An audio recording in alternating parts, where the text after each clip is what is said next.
I don't like What's up, everybody, and welcome to the Put It in the Book show. Move me this way. No, I can't move you. I can't move anybody. Move me this way. I can't. You want to be? Oh, you don't want to be underneath me. No, yeah. Blast the fart. You want to be under? This is where Keith belongs. Wait, hold on. There it is. No, it didn't work. The universe wants you underneath me, Rodriguez. Well, What's up, everybody? This is the Put in the Book show, season 3, episode number 24. I am Steve. Got Joe right there to my left. Producer Joe. Right over there. Producer Joe. I got Rodriguez right down below me. Deuces. And this is Keith, Brady Bunch stuff, right in the corner, right down in the corner in the Mets clubhouse. How hey, there's nobody in there though, bro. Social distancing at its best. Looks like the Marlins clubhouse. Oh, nice. All right. We're gonna get to the Marlins thing for sure. Nemo book. The what? The Nemo book. Did Nemo make a comment? Not to insult. Miami, yeah. He said playing in front of no fans is just like playing in Miami. Playing in Miami, yeah. That was good. Maureen says that we're slackers and we're late. Yes, we were. We absolutely were late. She was ready today. No, we were on time. Joe, weren't you late last week, Maureen? Right, number one. Number two, Joe was dancing for us, and we didn't want to share that with the audience. There was backstage dancing going on. Yes. Maureen. All right. So to Maureen and Barbara, Tim, welcome to the show. We got a lot to talk about today. Baseball is officially back and in action. We're in action. We're ready to go. I'm going to hand this bad boy up right down there to Keith to talk about Brooklyn Water Coffee, baby. .com. BrooklynWaterCoffeeRoasters.com. From their roastery to your front door, only the finest beans are hand-selected for your pleasure. Now, how that pleasure comes across is totally up to you. You can go onto the website and choose flavors that will delight you in so many ways. There's medium roast coffee. It's hands down the most favorite and most popular coffee out there. It's a delicious blend of South African and some other kind of beans I don't remember because I don't have the script since 1972. But I can guarantee you it's delicious. I've tried it. I love it. I will try it again. I don't buy it, though. Why don't I buy it? Because there are so many delicious flavors on it. There's a script. There are so many delicious flavors on that website. I go with the flavors. But if you're not a flavor guy or girl, trust me, that's for you. There's also the 50% more caffeine line. A part of the line is the Cinnabuzz coffee. Amazing coffee. Love it so much. That's one of my personal popular favorites. Then you also have the jacked up cupcake, is what we like to call our friend Rodriguez over here. See, he looks like a little circle. He actually looks like I can't say that on air. But our friend Rodriguez jacked up cupcake is also part of the 50% more caffeine line. It's a vanilla delicious cupcake flavored coffee. Delicious. Did I say delicious yet? Yeah. I think you might have said delicious. Is it delicious? It's delicious. Wait, how many calories are in that, Faraci? I forget. Zero. Not part of the 50% more caffeine line is dark roast dark chocolate, which is another huge popular favorite in the Brooklyn Water Coffee Roasters.com line. And I forget how many calories are in that, Faraci? Zero coffees.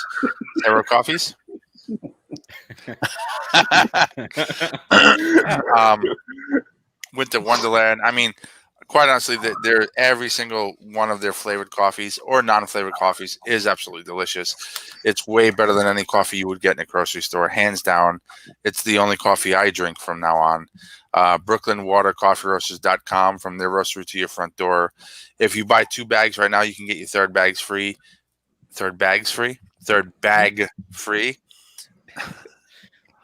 Using the code MASKON. That's all capital letters. That doesn't mean you use lower letters. It means all capital. So you have to put the capital letters on and type that out, mask on. And you get your third bag free. www.brooklynwatercoffeeroasters.com, from their roastery to your front door. Guaranteed to ship within 24 hours of its roast date. and I can guarantee you will love it. I'm not Thank you very any. much, Keith. Steve will give you all your money back. Yeah, I can't I'll speak do for it. him, but hypothetically. Let's get Hey, the right look, Steve here. For the very first time, I This- beat you, this Keith. Steve. I beat you. This Yes. Steve. No, that means I'm doing my job right. So Yes, you are. for me. Finally. All right. Okay, hold on. All right, now we can go. Dulce says, just wanted to say hi. Saw that Reyes had retired. That is what I wanted to start the show off with. A little cheer to. He hasn't played recently, but just cheers to Jose Reyes. Look, I get all this off the field stuff, but Jose Reyes was great for us for many years. Probably the best shortstop that the New York Mets have ever had. Getting a little choked up, getting a little verklempt. Probably. Definitely. No, yeah, Definitely. arguably. I just want to point out that Tim likes 2 bags anytime. Good job, Tim. Tim likes the tea Just to bag smell it. anytime. Just to smell it. He's got to choose the bags. Love you, Oh, Tim. he likes to smell. He likes to smell the tea bag. Hey, my mom says you're such a pro, Keith. But getting back to Reyes, coming from mom, I appreciate that. that's high praise. High praise. Love you, mama. I never got that kind of treatment growing up. Anyway, so There it is. Mommy can't even she gonna yell at me now. I'm pretty sure you got a ton of that treatment. She was great to you. Damn. Also, I'm pretty sure that she's gonna come out with something sarcastic any moment now. But go ahead, Tim. I mean, Welcome Steve. to the Karate therapy session. Here we Go go. ahead, Harold. I am Steve. All right. Well, look, millennial. getting back to Reyes. You guys are going to hell, says Maureen. Probably. But getting back to Reyes, he made up one half of the best left side of the infield for several years when Wright and Reyes on the left side. Countless, hitting for the cycle. He the average leader. Back in 2011, he's the best hitting. Just before he left us. Just before, yeah. Well, because we didn't make him an offer, so he hit for the cycle. He had countless home runs. I go back to like 2006 because I remember it was Willie Randolph in there, and Reyes. The Mets were down by a couple runs, and just a nasty curveball was thrown to him. The catcher was getting down onto his knees as if to block the ball that was going to be in the dirt, and Reyes just rips it over the right field wall for a home run. I mean, even when he came back to us, he had some big hits. I remember the game that the Mets were down 6-1 or so in the 9th inning, or 6-3. They scored 1 run, and then Reyes hits a 2-run shot to tie it, and that's the game where Asdrubal Cabrera hit the game-winning home run. But hats off to Jose Reyes. We appreciate everything that he did for the organization. Just a great player. Of course, on the field. What do you guys think about yay or nay retiring Reyes' number? He's our greatest shortstop so He far. is. Do you think the off the field stuff has any impact on that? Well, I was gonna say, I think if he hit the ball as well as he hit his wife at the end of his career, he'd probably be more of a higher candidate for that. That was terrible, but I had to say it because it's your fault, Farachi. Yes, we should retire his number. I don't think you retire everybody's number. Like, I feel bad now because you'll feel back. Why? Because you made a stupid remark about him. Don't feel. It's not a stupid remark; it's a comedic remark, and there is no stupidity in comedy. And if you don't get the comedy, then you're right. Very true. For everybody out there, not that I'm calling anybody stupid, but you are. You out there, way to call our fans stupid. Wait, not anybody stupid except you watching right now. It's all you. Yeah, I mean, if you're spending your time with us right now, I don't know about that Obviously, IQ. I don't know. You're sitting here with us. What, you are from smart to like mediocre then? Just real quick before we go around, my mom says, "Sure, you remember 2006." But you know what? My mom asked me why we started early last week, and I could not remember the reason why. So she says, "You remember 2006, but not last week." Tim says, "I throw out compliments and get hit with balls and bags to the joke face." Face jokes. But he's Dulce says, "Yes, retire it." Cornet, buddy. Cornet says, yes, can't do that with the off the field stuff. Tom, we appreciate you joining in also. You beat to the punch there. You see what I did there? Keith, he's playing off your good job, Tom. You're not stupid comedy. I was one of the smart listeners, watchers, and whatever you are. But thanks, okay, Tom. So gun to the head. You, Tom. Guys, gun to the head. Should Reyes's number be retired? No, and not just because you don't go around retiring all these numbers, but if he is the best shortstop that we've ever had, does that not deserve to be retired? No, you gotta say clockwise or counterclockwise when you ask a question. Oh, sorry, Joe. Joe answered. I'm in Keith's spot. I'll say no. Honored, yes. Like future Hall of Famers. As a member of the team, yes. Number on the wall, no, can't. Okay, just can't. I agree with the honor part right now. Honor him. Give him a day. Give him a Jose Reyes day. He absolutely deserves it. I mean, he's done a lot for us as a player. His off the field stuff, I don't really give a rat's ass about it. He's a player. He was a player. I mean, you can't hold that against a player. That's his. He's just playing baseball. Look at his stats. He's the best shortstop we've ever had. Now give it 10 or 20 years and no one equals him, like a Rosario, doesn't even come close. Then you're thinking about, this guy deserves to be retired, because then that's when it comes into play that what he did for us was really, really something, can't be beat. So that's when I would retire him, but not right now. Boy, he had just a cannon of an arm. Rodriguez is exactly on point. Like his behavior was terrible. And like Rodriguez said, you can't honor it now. But his wife forgave him.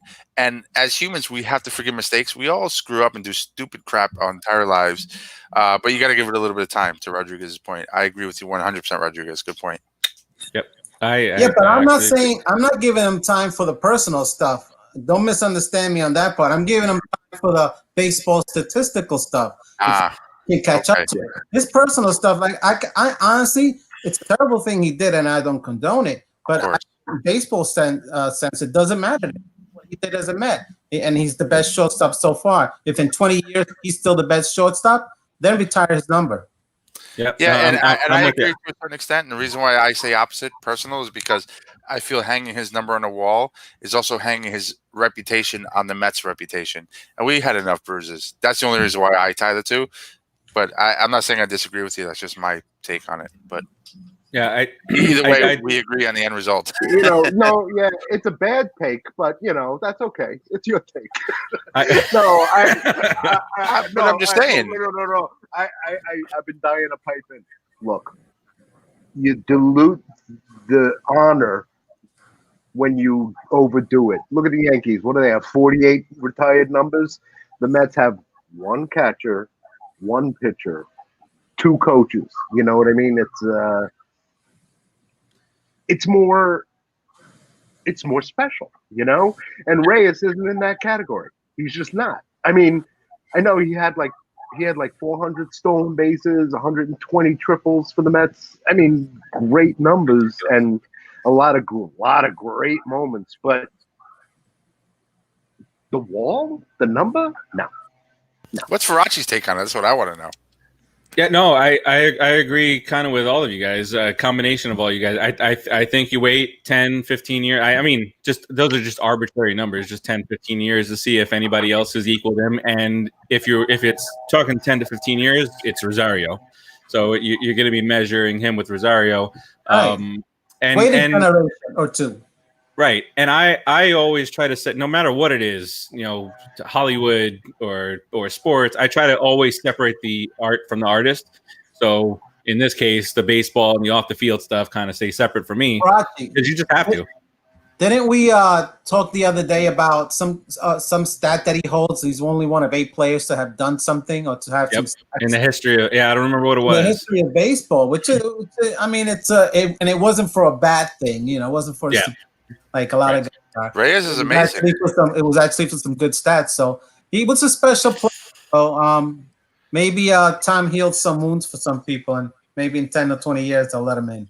We've been very fortunate to have a player like Reyes in the organization, right? And we should continue to honor him. Whether the name goes, if they put the name on the wall, the number on the wall tomorrow, would I be mad? No. This is just my opinion. I love Reyes, and it was a pleasure to watch him play baseball in the Mets uniform for so many years. That's the bottom line, you know. I enjoyed him playing, definitely. Absolutely.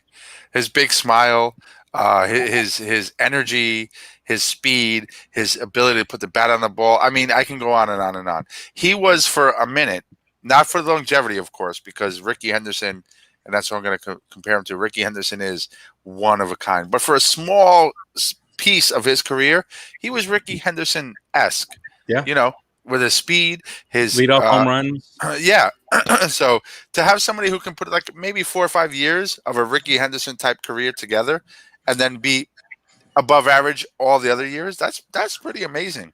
I had my shoes on that.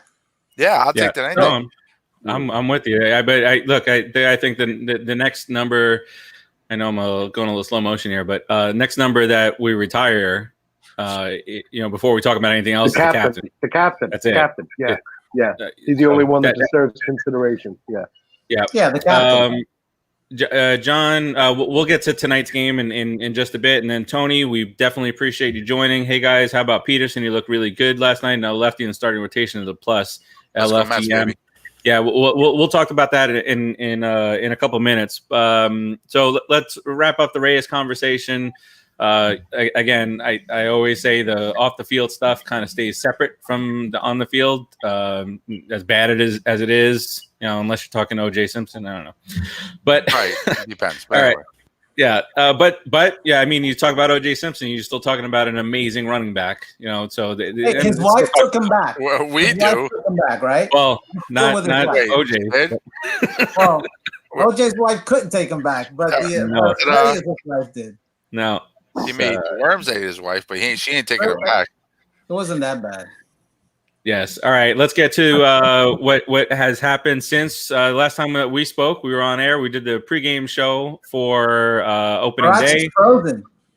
As long as you can still hear me. He's a ventriloquist. He's a ventriloquist. All right. So opening day, Jake DeGrom goes 5 innings, 1 hit, and as usual, gets a no decision. Mets win that game on a Yoenis Cespedes home run. So that's opening day. Game number 2, which was, Steven Matz. That was a great day. How can you just gloss over it? It was fantastic. In the interest of time, we're going to talk about the series as a whole. Bill Say says, Joe, don't smoke. It's bad for you. I got caught. All right. So, game 2. Steven Matz had been, he was talked about as fighting for a spot in the rotation during spring training. And now he's the number two. Based on, Thor not being there, Stroman being out. Stroman, by the way, as Keith mentioned in the Facebook group yesterday during our chat, which thanks for everybody for joining that as well. That's a lot of fun to go through that. But Stroman threw 85 pitches off the mound, or is it flat? Keith, I think it was off the mound. Oh, no, it was off the mound.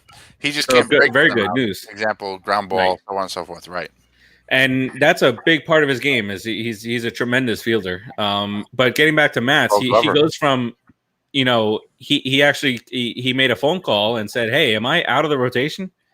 And they said, "No, you're going to compete for a spot." And so he went from potentially being in the bullpen to the number 2 guy, and he pitched like it on Saturday. Did a really good job against the Braves. He gave up that 1 home run, and he did not blow up. He didn't look pissed on the mound. He didn't lose his shit. So all good things. Ricky, hello from Puerto Rico. Shout out Puerto Rico. Be safe out there. I know you guys got a storm over your head right now. Yeah, Love you guys. Love you guys. Viva Walk out. Puerto Rico. And then the ending was Diaz comes in, gets the first 2 outs, makes a nice pitch. The problem is he threw the same exact pitch the day before against the same guy, and probably shouldn't do that, right, Rodriguez, as a pitcher? I'm gonna remember what you threw to me yesterday, buddy. Mm-hmm. I'm forgetting. Same spot, but with it like 2 inches off the plate. I mean, considering he's throwing such a nice off-speed pitch, and it has such nice movement on it. And that slider on Saturday? Why not go with that? I mean, that's insane. You wanna be a bull? That's what happens. It's pitch selection, because you know better than any of us here. It's pitch selection. I think honestly we need to gear him back and build him back towards closing. Bring him back. But the three run leads, and then the catcher's calling that pitch. So, and that's what I was about to say. That's our point. You're right. You don't see shake him off, which he doesn't. He doesn't shake the catcher off. He's young. Most of the time, I see him just throw the pitch. But it was the wrong pitch to call. So that's to me that was. And I think it's somebody like Ramos who is a very. Wait a minute. You have to wait throw it a out. minute. Wait a minute. Go ahead, Joe. Go ahead. Wait, didn't Nito catch game 2? No. It was a game 3. Boston. The pitch before that home run, Diaz shook off two pitches. He shook off the fastball, and he shook off the changeup, and then he put a slider down there, and he that's what he threw. That was a net bat, Fracci? And it was a nasty slider, and I just don't know why you would like. I mean, it's on the catcher. It's on Ramos and it's on Diaz because, look, Diaz shook him off, right? Right. Yeah, exactly. At the end of the day, you accepted the pitch. As a pitcher, it's on you. But at the same time, I don't think that you go hard with the same way you got him out the day before, because the book is to get him out outside. You could get him out with hard stuff, but you got to throw him inside. You got to get his eyes moving up and down, because if he's clocking you, it's gone. And all he has to do is slap it to the opposite field and it goes. With a 97-mile-an-hour fastball, it's over. So let me just paint the picture of what I hear you saying, Rodriguez, and I think I agree. So you're saying, like, from Ramos is kind of as you've put it several times, and it makes a lot of sense, the general. Like, he's a general of the field right there when he's calling those pitches. And if this guy's accepting a pitch or shaking off a pitch, specifically shaking off a pitch that doesn't make sense, he should walk out to the mound and be like, okay, dude, you did this the other day. This guy's a professional here. He's going to catch it. You need to do something different. Like maybe he should have went out there and like from catcher to pitcher coached him. Does that make sense? And what the catcher called the pitch. I didn't see the whole thing exactly, but me neither. But Fracci said he shook him off twice. That's what I'm saying. Not for that one, right? Not that pitch. The pitch before when he put down. Okay. I misunderstood. First he went one with the fastball, then he went for a changeup, and then he shook him off again, and he dropped the slider. Yeah, I mean, so the pitch was agreed upon, and both of them threw it, and it was a home run. It was the wrong pitch to throw. I thought he should have went with a slider, something slow outside, and that was it. That's how I would have pitched them. I'm with you. Hey Joe, what do you think, Joe, about Diaz's reaction with the big grin on his face? I've thought about that a lot. I was as furious as we all were when we first saw it. When they showed the replay, because you didn't see it on the first play, when they showed the replay, I'm sitting here like, I screamed. Beep, beep, beep. I mean, I was cursing him a blue streak. And then I thought about it, and I'm like, I could see and visualize where he's cursing through his teeth, like, saying some very bad things, but smiling like, that's okay. Didn't break me. I don't know. I hated it. Whatever the reason was he did it, he couldn't be experiencing pure joy the way it looked. I mean, he said after the game that it's a very Puerto Rican way of cursing somebody out. Well, he said after the game that he threw the pitch that he wanted to throw. It was a great location, and the guy hit it out, and all he could do was smile. I'll tell you what. Growing up in the street, right? You get into conflict with somebody, and somebody you can't beat just comes up and fucking socks you in the face. Hurting. Sometimes the best thing to do is laugh at them to let them know you didn't really get to me, and then you sit back and plot. How am I going to get you next time? So I don't know. He's a kid from Puerto Rico. Like he may be thinking the same way I would think as a kid from the streets of New York. I don't know. I don't think his laughing was, I'm happy you beat me and my team. No, I really highly doubt that. I think it's more like, you ain't getting to me. I'm going to get you. That's how I took that. Publicly, probably could have done better, but he handled the way he handles it. And if he handles the future that way and gets him next time, I'm okay with it. We'll see. Time will tell how I feel about that reaction. That's my bottom line. And Tim asked if we pulled Diaz as closer already, considering 60-game season. I don't think so yet. Just because it wasn't like one of his meltdowns last year. You don't think we should pull him as a closer? Wait, Rodriguez. Not yet. Well, look, maybe I'm wrong. I always thought Faraci just thought he shouldn't be a closer anymore this year. No, I wanted Lugo to start as closer, but you give Diaz the job off the bat, and now he. Like what I was about to say was he didn't blow up like he did last year with 3 hanging sliders in the 9th inning and just giving up rockets. Right. True. He made a good pitch. That pitch was just off the plate, slightly off the plate, 97 miles an hour. And you got to give props to Ozuna for just thinking back and remembering yesterday. He was smarter than Diaz based on the back-to-back days with at bats. But so I think if we would have seen a bunch of hanging sliders and just missed locations, I don't think that was a fact with Diaz this time around. So yes, I said in the preview that I would like to have Lugo as a closer, but now you give Diaz the job and give him a couple of more shots out there, because he looked good. He didn't look bad at all, and his slider was biting. The slider that he threw right before that bit hard, and really hard. He's been throwing well. His stuff is good. You can see his stuff is good. It's better than last year, right, Rodriguez? Give that guy, it's much better. Yeah. Much better. Okay, here's what you guys are glossing over, and we talked about this in our chat, and I know you're all aware of Diaz ERA on back-to-back nights pitching, right? Yeah. So you're the manager, you have to be aware of this too. He's got a 13-14 ERA if he pitches consecutive nights. So what do? You stop and you say, okay, well, I'm not going to pitch him consecutive nights. But how can you say that about your closer? If his ERA is that bad on consecutive nights that you can't use him on consecutive nights, yes, Tom, it's time to go to freaking Lugo, man. It's time for half, and Rodriguez to play bonus in the bullpen to lock him down. Why is he bad on consistent nights? Most likely he's facing the same team, and most likely the same problem that happened last night that we're discussing. He's throwing the same crap at the same team and the same players, and you can't do that in a major league. Idea. It's like if you're in single A ball and you throw 99 miles an hour down a pipe, you're probably going to be very successful.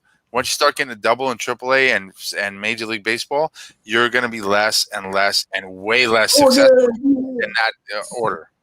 So, I think we need to not eliminate him as a closer, but gear him back, rebuild his confidence, and teach him. Yeah, he's a closer of our future if we handle this right. Gear him back. He's 25 years old. Yes, gear him back and teach him. Rebuild his confidence. Throw him there with a 3-run lead. Then a 2-run lead. Then back to a 1-run lead when he starts handling it correctly. But stop throwing him in there back-to-back nights, 1-run lead. Build him.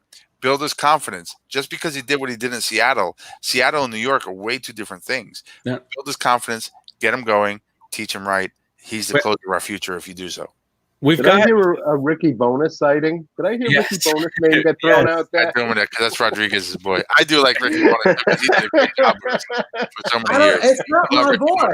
It's not his boy. It's not his boy. It's my boy. Ever since we found out that he's got Steve's number.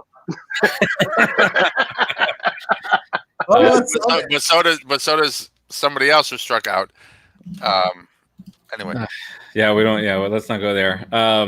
And don't forget that this bullpen is constructed. You have 5 guys out there that can close a game. So it's okay to give Diaz a day off the following day. Build him up. He's a kid. Build him up. Teach him right. But we believe in the future. Build them right and teach them how to throw a ball. Every day they will be your closer for 10 years. Da, da, da, da, da, da. So on and so forth. Let's just pretend for the sake of this show that Sunday never happened. Yeah, one game. It's a blip. Right. I'm okay with it. You guys are freaking out on it. Let's go right to Monday. I just make believe it didn't happen. Yeah, we just pretend it didn't happen and move on, because what happened on Monday is we went to Boston, and we broke out, and I don't care how poor the Red Sox have been pitching. I don't care. Anything ignites the team. I don't care who's pitching, because you can go in there struggling as a team hitting, and then go face a scrubby pitcher and just light them up, and that's just what it gets started. It's just all about being comfortable at the plate, and in Pete Alonso's case, just having a really good positive attitude no matter what the hell's going on. Yeah, Tom, definitely concerned with the Rick Porcello thing, but for the sake of this and for the sake of time, we have about 7 minutes to go before we head out. 7 to 10 minutes before we head out. Real quick, I'm not insinuating anything. Quick question, around the horn. Pete Alonso, second year slump or a couple game slump? Couple game slump. Yep. A couple of games. Come on, man. It's Rodriguez? been a few games. He has to get comfortable. He'll be all right. Yeah, I said already to you guys in the chat what he's doing wrong. I already diagnosed him. You did. Yeah, you did. To me, he'll be fine. Did you call Chili Davis? Rodriguez, I told him to go talk to Chili. For those of you who don't know, Rodriguez has played different levels of baseball through many years, and he's a really good analyst. And you did kind of nail it on the head. And I don't believe in that second year sophomore slump. And that home run that Pete hit, there's no sophomore slump about it. Sorry to say. 116 miles an hour. Woo! He killed it. And we offensively rocked out there. Imagine Pete gets hot. But anyway. Yeah. Pete should sit for Don tomorrow. Look, Rosario's sitting tonight, and we'll get to the lineup in a couple of minutes. But look, the Red Sox series, look, their lineup is fantastic. I don't care how bad their pitching is, or how bad Rafael Devers is at third base, fielding, but their lineup is stacked still. And that's a lineup that's without Mookie Betts now. I mean, imagine the lineup with Mookie Betts. It's just ridiculous. But just stacked lineup, and our pitchers did a really damn good job in this series. Can't say enough about Peterson last night. Just showed poise as if he was a 6-year veteran out there. Did such a good job. And I'll yield to you, Rodriguez. Did you see anything that needed? I mean, he's a rookie. So there's some work to be done, but how did you think he looked overall? Overall, as a first game, I don't know.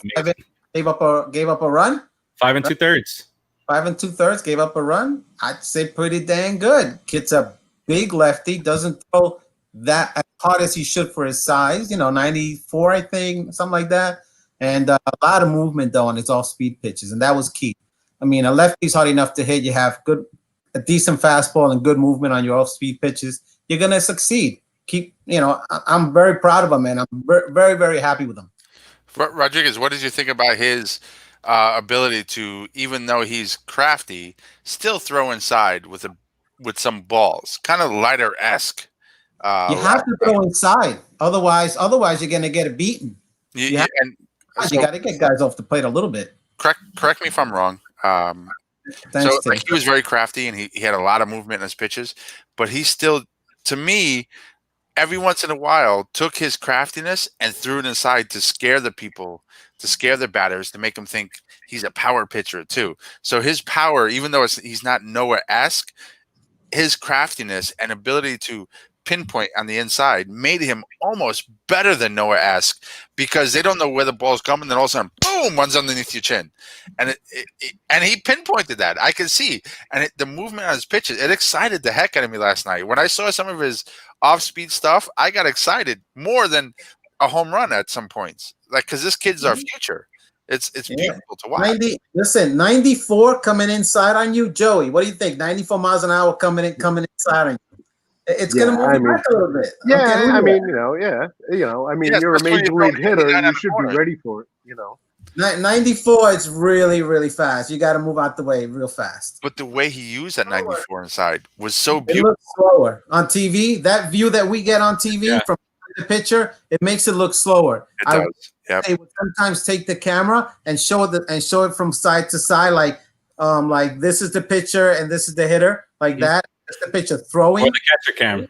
Remember that? Yeah, Catcher cam was great. Catcher cam, like that. Just see that. You can see how fast that thing really comes. And if you throw 94 inside and 82 on the corner, I'm not gonna hit you. And you're looking for all these crafty pitches on all different corners, and all of a sudden, boom, chin music at 94. Exactly. It's beautiful. Yeah. Listen, I am very happy to say he is part of our future.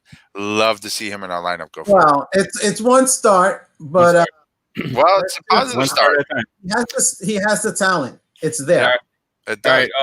Tim says, I watched Zero Betances. You're welcome. And the joke is that thank you, Tim.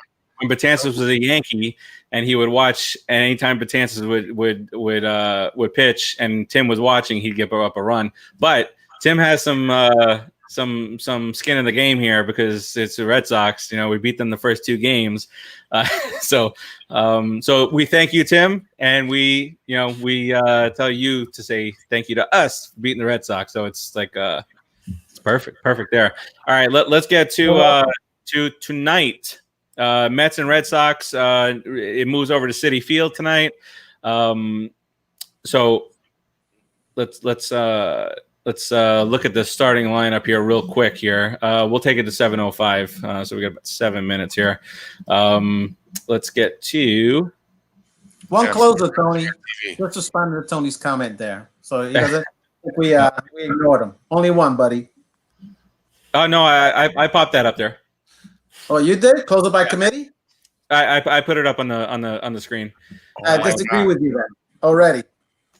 No, I put it up on the screen. No. I mean that's when I said we put Tony's comment up. Yeah. We realistically have 5 guys who can close. I don't want to make a committee because it gets me annoyed. But this is the starting lineup for tonight. You got Nimmo and McNeil and Alonso 1, 2, 3. Conforto in there in right field. Dom Smith batting 5th in left field. Cespedes back in there as DH. Cano batting 7th, second base. Jimenez comes in, starts shortstop. I really thought that his first start was going to be to replace Cano, but he replaces Rosario in there. And batting 9th, calls a good game. Rene Rivera, he's going to be catching for Jake DeGrom tonight. Happy DeGrom Day, by the way. All right. So that's our lineup for tonight. Let's go into, because the 2 short 2-game series. I'm looking at the calendar right now. So we got 2 games against the Red Sox here. What do you guys think here? Citi Field. Win. To win. We're sweeping? Clockwise or counterclockwise? Clockwise. Joe. Okay, the 2-game set against Boston and the 4 against. Oh, we're just doing the 2-game set. Well, we'll get to the next series too. But yeah, we win both these games. Mats and DeGrom, we win these games. DeGrom and Mats. Keith, what you got? Can I see the lineup again real quick? Who's DH for us tonight? I didn't catch that. Cespedes. Okay. I would like to see.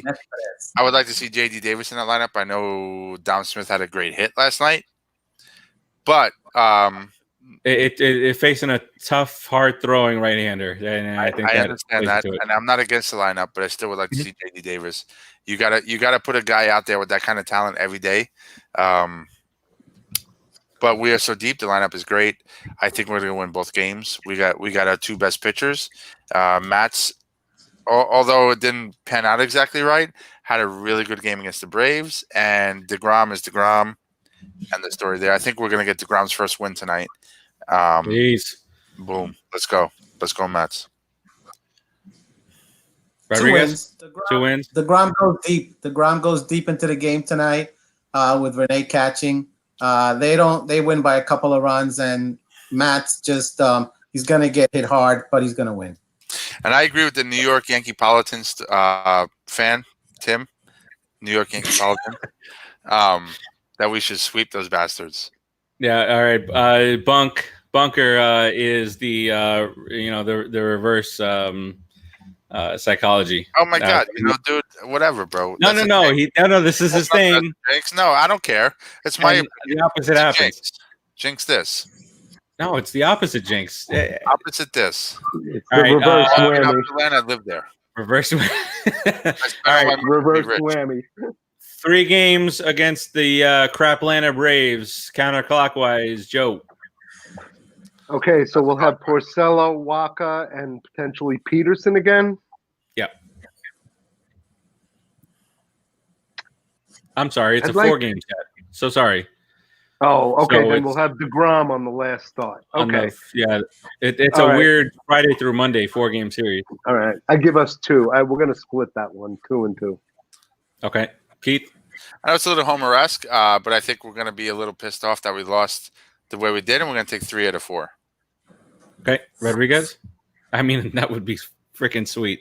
That would be fantastic from your mouth to God's ears. But I'm going to go honestly. I'm going for 2-2. And I hope that they're mad enough to go 3 out of 4. I'd be happy with 2.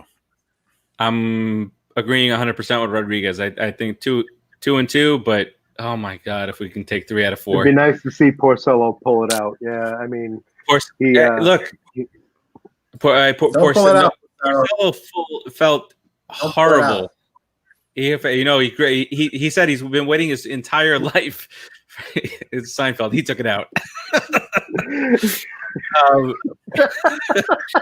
He said he's been waiting his whole life for that start because he grew up a Mets fan and he kind of shit the bed.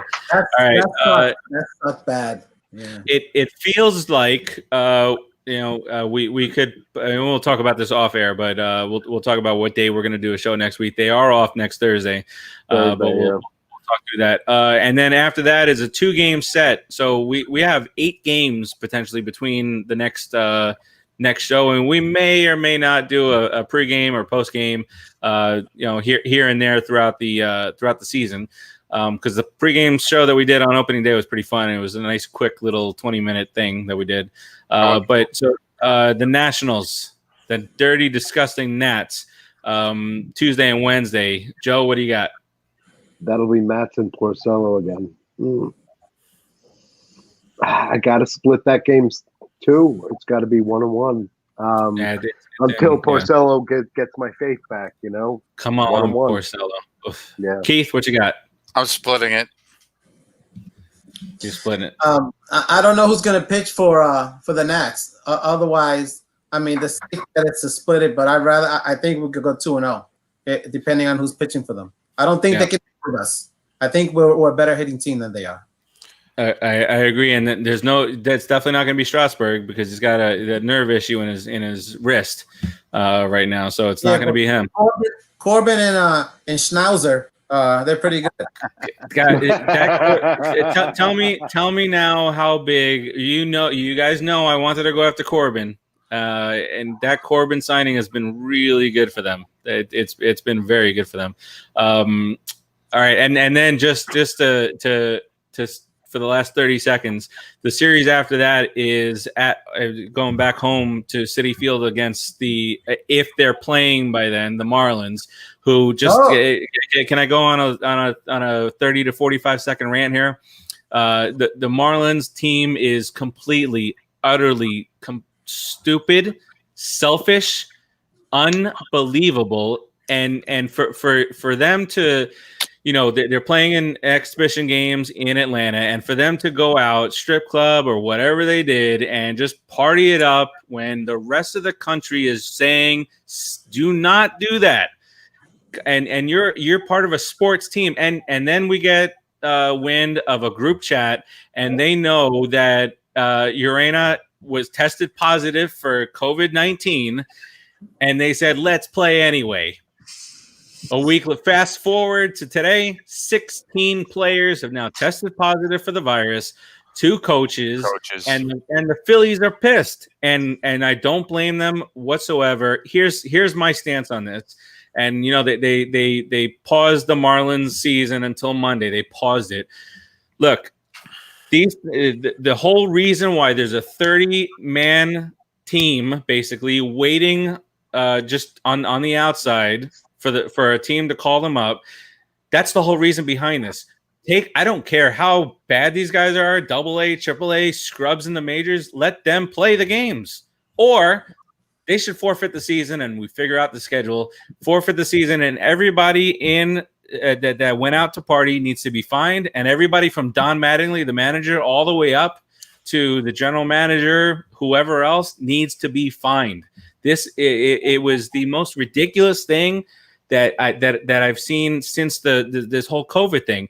We're starting up sports again. Baseball, basketball coming back. No other player in baseball as of right now is positive for COVID. Yes, Soto had it with the Nationals. A couple of Yankees had it during summer camp. Nobody in basketball. Barely anybody else out there. Soccer, I haven't heard anything out of that. But the Miami Marlins, just like the city, is embarrassing the state of Florida, and it's an embarrassment to baseball right now. Because the only reason why I feel bad is because saying that baseball has dropped the ball on this, and no, it's not baseball has dropped the ball. It's the Marlins. That's it. I feel bad because of the potential 45 seconds. Sorry. That's the only feeling that I have in terms of sympathy or anything else, because truthfully it's like saying, hey, there's an AIDS epidemic, go out there and F every hooker without a condom as you can, and then we get AIDS, go, oh, I feel that's so terrible. No, it's not. There's an epidemic out there, there's a pandemic, I should say, coronavirus is out there, and you went out and were extremely careless about it and stupid. I don't feel bad for you as an individual. I don't wish you death. I don't wish you suffering.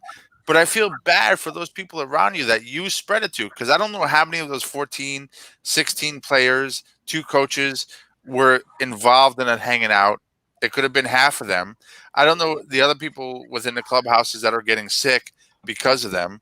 I don't know who is at fault and who is not, but I do know there is a core people at fault, and the core people at fault, I really don't feel bad for.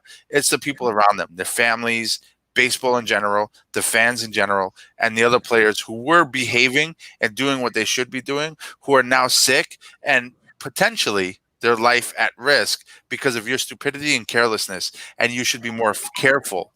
COVID-19, you should look at it like the amount of deaths that are happening. You should look at it as if I just said, there's an AIDS pandemic and you're going out there and freaking sticking your whatever you're inside of hookers without protection for 4 nights in a row. It's careless, it's stupid, and it's wanting death. If you want death, go jump in a river with your hands tied behind your back. Don't put everybody else at risk. That sounds harsh and mean, but truthfully, harm yourself, not everybody else. Stop. It's like the whole I'm not going to wear a mask thing. Okay, good. Then stay in your house, lock yourself in a closet, and get over it. Don't go out there without a mask and put everybody else at risk. It's okay that you don't care. Don't care in your closet by yourself alone. Don't go out there and put everybody else at risk. It's the putting other people at risk that pisses me off. Let's go Mets. William, that's a great contribution to the show. I really appreciate that. All right, let's go round robin. Joe, any closing remarks? We're up against the first pitch here. You know what? Just LFGM, and nice job, Jeter. You're proving yourself as a baseball executive. You're doing a good job. Nice job. Done. Let's go Mets. Keith, any closing remarks? Let's go Mets. I said everything I got to say, honestly. Just I want to go ahead and go out there and kick some ass, win this championship, 60 games or not. Let's go Mets. Let's do it. Rodriguez? Quickly, let's go Mets. Stay safe out there. Wear your mask out there. Protect everybody. Protect yourself. Let's Go Mets. I gotta say what everybody else said. That's it. That's all I gotta say. All right, let's go Mets tonight. Let's go Cy Grom. Go watch the game. Join us in the chat. We could talk a little bit about the game as we go through. Otherwise, we will talk to you guys next week. We'll keep you up to date on if we're going to do any pregame or postgame shows, and what day next week we're going to do the show based on the Mets schedule. So we'll talk to you then. Peace out, everybody. Stay alert, guys.